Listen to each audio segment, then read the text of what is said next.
तो ये बात आपकी क्लियर होगी। ठीक है, के में कितने सब शेल होते हैं? 1, एल में 2, एम में 3 और एन में 4। ठीक है, तो यहाँ पे हम प्रैक्टिकल अभी देख सकते हैं। यहाँ पे अभी आपने ये याद रखना है। ठीक है, ये क्या होता है, एक में कितने होते हैं? 1, दूसरे शेल एल में 2, एम में 3, एन में 4। ये आपने याद रखना है। ठीक है, उसके बाद है ये एटम। ये ब्लैक कलर में जो आपको आप देख सकते हैं, आपको दिखाई दे रहे हैं, ये क्या है? ये शेल है, अंदर न्यूट्रॉन और प्रोटॉन है। अभी हम पढ़ के आए हैं कि पहले शेल के अंदर एक सब शेल होता है, ये एक सब शेल आ गया एस। दूसरे के अंदर 2 होते हैं, कौन कौन से? एस और पी। तो यहाँ पे दूसरे के अंदर 2 आ जाएंगे, ये 1 हो गया और यहाँ पे ये 2 हो गए। और हमने पढ़ा है तीसरे के अंदर 3 सब शेल होते हैं, तो ये 1 हो गया और यहाँ पे 2 हो गए और यहाँ पे 3 हो गए। ठीक है, उसके बाद हमने पढ़ा है कि एस सब शेल में ज़्यादा से ज़्यादा 2 इलेक्ट्रॉन समा सकते हैं। तो यहाँ पे क्या है, 2 जो है वो समा गए। तो पहला जो शेल है उसके अंदर 2 इलेक्ट्रॉन होते हैं, वो भी कंप्लीट हो गया। और जो सब शेल है उसके अंदर 2 इलेक्ट्रॉन आए एस में, वो भी कंप्लीट हो गया। ठीक है, ठीक हो गया। उसके बाद दूसरा सब शेल जो है उसके अंदर भी 2 होते हैं, एस और पी। एस में तादाद कितनी होती है? ज़्यादा से ज़्यादा 2 इलेक्ट्रॉन की, तो 2 समा गए। उसके बाद जो दूसरा होता है सब शेल पी, उसमें 6 इलेक्ट्रॉन समा सकते हैं। तो ये 2, 4, 6। तो ये क्या हुआ, ये 6 हो गए। ठीक है, दूसरे पी में कितने हो सकते हैं? 6। तो ये 6 हो गए। अब आप कुल देखिए, ये जो है 6 ये और ये 2, 8 हो गए ना। तो ये जो सब शेल है ये 2 है, पहले एक में 6 है और एक में 2 है, तो ये कितने हो गए? 8। तो एक शेल के अंदर एक देखे जाए तो 8 है, और सब शेल के अंदर देखे जाए तो एक में 2 है और एक में 6 है। इस तरह शेल में 8 इलेक्ट्रॉन हैं। उसके बाद फिर पहले सब शेल एस में 2, दूसरे पी में कितने होते हैं? 6 हो जाएंगे, 2, 4, 6 हो जाएंगे। ठीक है, तीसरे में कितने होते हैं? तीसरे में 10 होते हैं, 2, 4, 6, 8, 10 हो गए। ठीक है, तो जितने जितने सब शेल में समा सकते थे उतने उतने समा गए। अब हमने ये समा दिए। अब हमने देखना है कि शेल में कुल कितने इलेक्ट्रॉन हैं। ये तो सब शेल जो है, इन सब के इलेक्ट्रॉन जो हैं वो हमने काउंट करने हैं। ठीक है, तो ये कुल मिलाकर बनते कितने हैं? पहले में 2, दूसरे में 6, 8 हो गए, और तीसरे में 10, तो कितने हो गए? 18। तो एक शेल के अंदर इलेक्ट्रॉन की तादाद 18 हो गई। ठीक है, कुल मिला के। तो इस तरह से ये सिस्टम होता है। उम्मीद है आपको अच्छे से समझ आ गई होगी। अगर आपको कोई भी कन्फ्यूजन बाकी रह गई है तो आप रिवर्स करके दोबारा भी देख सकते हैं। अच्छा, तो ये इनकी मखसूस तादाद होती है। जैसे हर इंसान चाहता है कि उसका जो घर की छत है वो पक्की हो, ताकि बारिश हो, अंदर पानी ना आए। ठीक है, दीवारें पक्की हों ताकि गिर ना जाए, कोई नुकसान ना हो। हर इंसान ख़ुद को ज़्यादा से ज़्यादा महफूज करना चाहता है। हर इंसान नहीं, हर चीज़, हर जानवर जो है वो भी ख़ुद के लिए एक ऐसी जगह तलाश करेगा जहाँ पे वो महफूज और आसानी से ज़िंदगी गुजार सके। हर चीज़ जो है वो अपने आप को महफूज करना चाहती है। और जो एटम होते हैं वो भी अपने आप को महफूज करना चाहते हैं, ताकतवर बनना चाहते हैं। जो एटम होते हैं वो भी ख़ुद को महफूज करना चाहते हैं। तो वो किस तरह अपने आप को महफूज करते हैं? वो कुछ इस तरह से महफूज करते हैं कि जितने उनमें इलेक्ट्रॉन समा सकते हैं वो फुल उतने के उतने समा लें।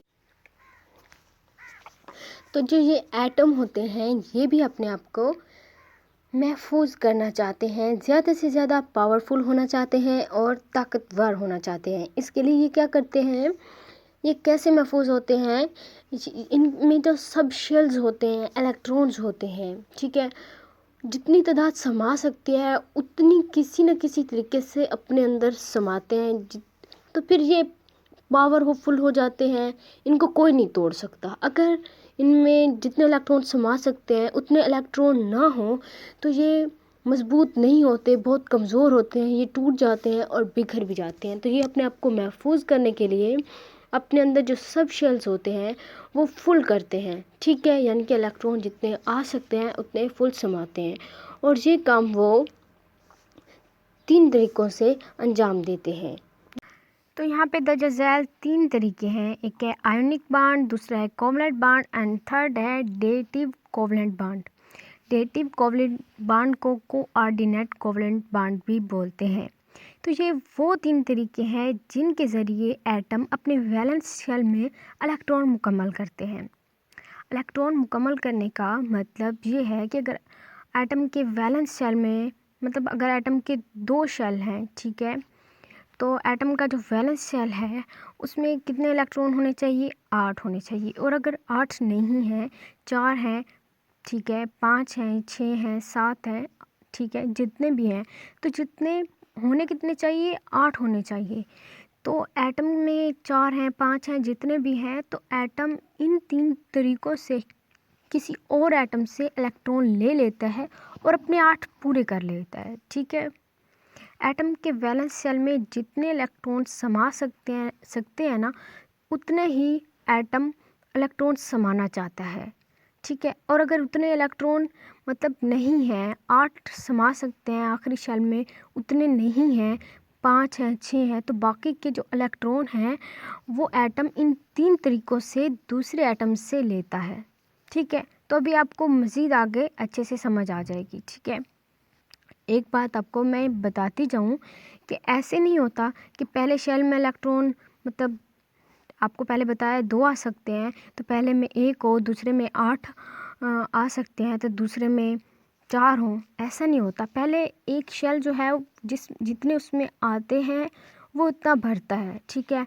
उसके बाद दूसरा शेल शुरू होता है, जितने उसमें समा सकते हैं वो भरता है, फिर तीसरा होता है। ऐसा नहीं होता कि दूसरा भरा हुआ हो और पहला खाली हो, नहीं, 1 बाय 1 पहले सबसे छोटा भरता है, फिर उससे बड़ा, फिर उससे बड़ा, ठीक है।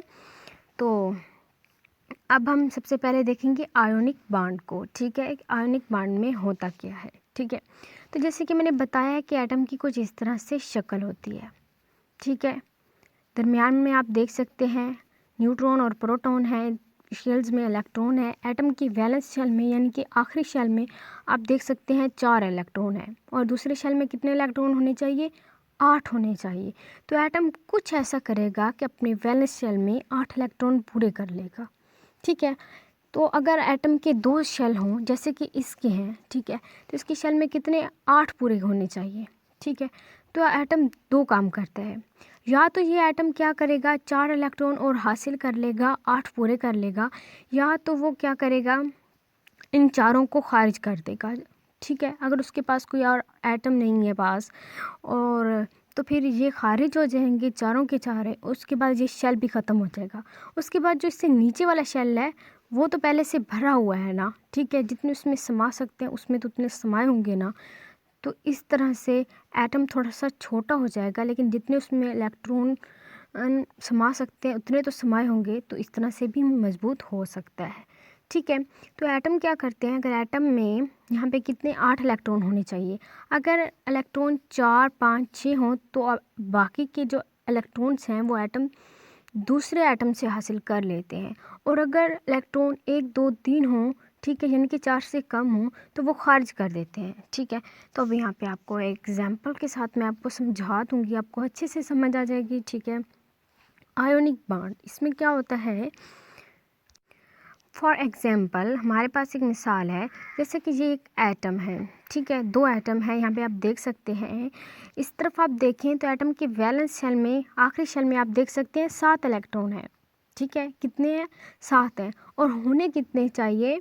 कितने होने चाहिए? 8 होने चाहिए वैलेंस शेल में। दूसरी तरफ आप इस तरफ देखें तो इसमें 3 शेल हैं, ठीक है। तीसरे शेल में कितने इलेक्ट्रॉन होने चाहिए? तीसरे शेल में कितने इलेक्ट्रॉन होने चाहिए? 18, जबकि वहाँ पे सिर्फ 1 है। तो यहाँ पे एटम क्या करेंगे, कुछ इस तरह से करेंगे, ठीक है।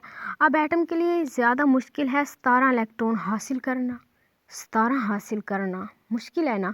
तो यहाँ पे वो क्या करता है, एटम अपना जो 17 हासिल करने से बेहतर है कि वो अपना एक खारिज कर दे, ठीक है। तो वो क्या करता है, अपना एक जो इलेक्ट्रॉन है वो दूसरे एटम को दे देता है और वो उधर शिफ्ट हो जाता है। तो यहाँ पे अब आप देखें इसके वैलेंस शेल में 8 इलेक्ट्रॉन आ सकते हैं और 8 पूरे हो गए, ये मुकम्मल तौर पर हो गया। दूसरी तरफ जो दूसरी साइड है उसका जो इलेक्ट्रॉन निकल गया तो वो शेल ही ख़त्म हो गया, तो उससे जो नीचे वाले शेल है उसमें तो पूरे थे 8, तो ये भी मजबूत हो गया, यानी कि स्ट्रॉन्ग हो गया, कि वो शेल ही ख़त्म हो गया। ठीक है, आप देख सकते हैं। तो क्या हुआ, इस तरह से दोनों जो हैं वो कंप्लीट हो गए। तो ये तरीका होता है आयोनिक बॉन्ड का। ठीक है, उसके बाद नेक्स्ट जो तरीका है वो है कोवलेंट बॉन्ड का। ठीक है, अगर आपको एक बात बताती जाऊँ यहाँ पे अगर एटम में आखिरी शेल में यानी कि वैलेंस शेल में हाफ से ज़्यादा इलेक्ट्रॉन हों, ठीक है, तो वो बाकी के इलेक्ट्रॉन हासिल करता है, और अगर वैलेंस शेल में हाफ से कम इलेक्ट्रॉन हो तो वो उनको खारिज कर देता है। ठीक है, वैलेंस शेल का मतलब होता है आखिरी शेल। ठीक है, उसके बाद नेक्स्ट जो तरीका है वो है कोवलेंट बॉन्ड का। तो ठीक है, तो यहाँ पे आप देखते हैं कि तरीका कुछ इस तरह का है। इस एटम के वैलेंस शेल में देखिए 7 इलेक्ट्रॉन है। ठीक है, तो यहाँ पे होने कितने चाहिए, 8, इसको 1 इलेक्ट्रॉन की ज़रूरत है।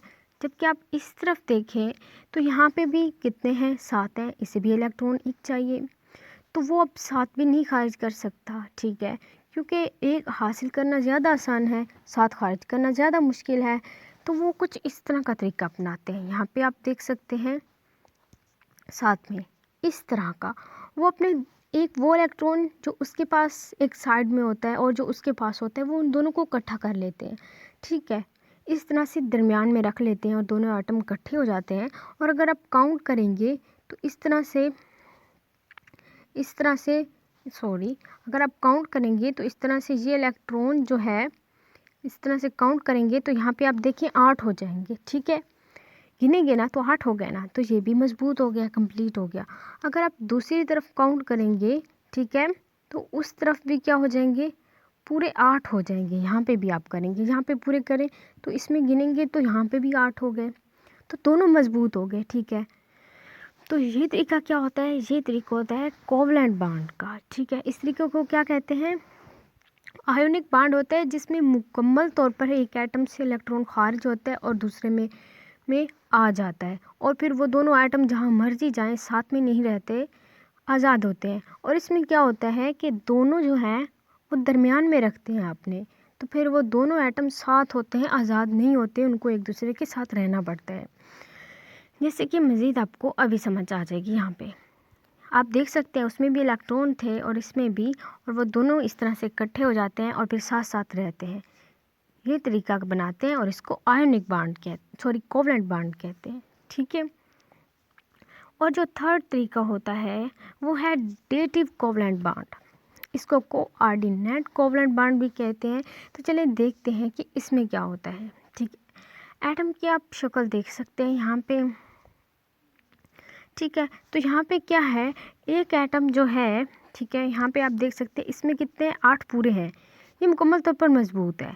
जबकि दूसरी तरफ यहाँ पे आप देखें तो उसमें कितने हैं, उसमें 6 हैं। ठीक है, एक में 8 पूरे हैं, एक में 6 हैं। तो यहाँ पे दूसरे में शेल में कितने होने चाहिए, 8 होने चाहिए।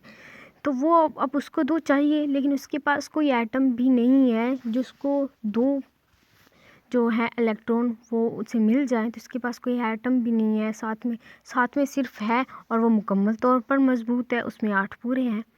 तो ये एटम क्या करता है, ये भी उसके साथ जो है 2 इलेक्ट्रॉन, ठीक है, जो है वो हासिल करता है। क्या करता है, 2 इलेक्ट्रॉन जो जहाँ पे ब्लू कलर का निशान है वो इस तरह से दरमियान में रख लेता है।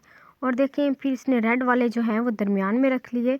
ठीक है, तो इसके भी आप देखें तो इस तरह कर लेते हैं, दरमियान में रख लेते हैं, और वो भी उसके भी 8 पूरे हो जाते हैं, और दूसरे के तो ऑलरेडी 8 पूरे थे, उसके तो उतने ही रहेंगे।